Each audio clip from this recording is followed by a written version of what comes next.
Hello guys, welcome back to my channel.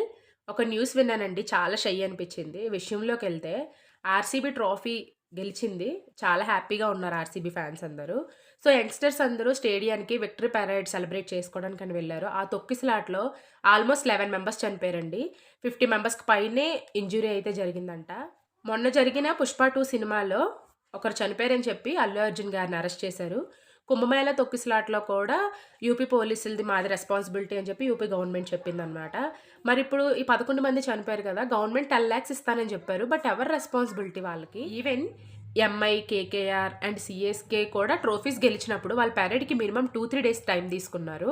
అలాగే T20 world cup మొన్న జరిగినప్పుడు కూడా 5 days టైం తీసుకున్నారు. ఎందుకంటే అక్కడ పోలీసులు క్రౌడ్ని ఎలా ఎంగేజ్ చేయాలి ఏంటనేది వాళ్ళు కూడా ఒక ప్లాన్ ఉంటుంది కదా.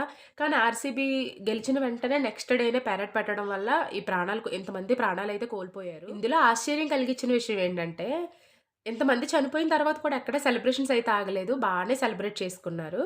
ఇప్పుడు ఫ్యాన్స్ ఉండడంలో తప్పులేదండి. కానీ ఎవరి కోసం మనం ఎందుకు చనిపోవాలి? మొన్న మురళీ నాయక్ సారు దేశం కోసం ప్రాణాలర్పించారు. వాళ్ళ పేరెంట్స్ ఎంత ప్రౌడ్‌గా ఫీల్ అవుతారు చెప్పండి. సెలబ్రిటీస్ కోసం, క్రికెటర్స్ కోసం మీరెందుకు ప్రాణాలు కోల్పోతున్నారు? మీరేం చేస్తున్నారో ఒకసారి ఆలోచించండి. రేపొద్దున్న ఏదైనా జరిగినప్పుడు మీ పిల్లలు ఎలా చనిపోయారని మీ పేరెంట్స్‌ని అడిగితే, ఆ సెలబ్రిటీస్ వల్ల, క్రికెటర్స్ వల్ల చనిపోయారంటే ఎంత షైగా ఉంటది. ఒకసారి ఏదైనా చేసే ముందు ఆలోచించండి. వాళ్ళు బానే ఉంటున్నారు.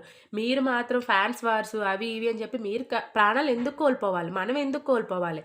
ఒకసారి ఏదైనా చేసే ముందు ఆలోచించండి. Take care guys. By. Thank you.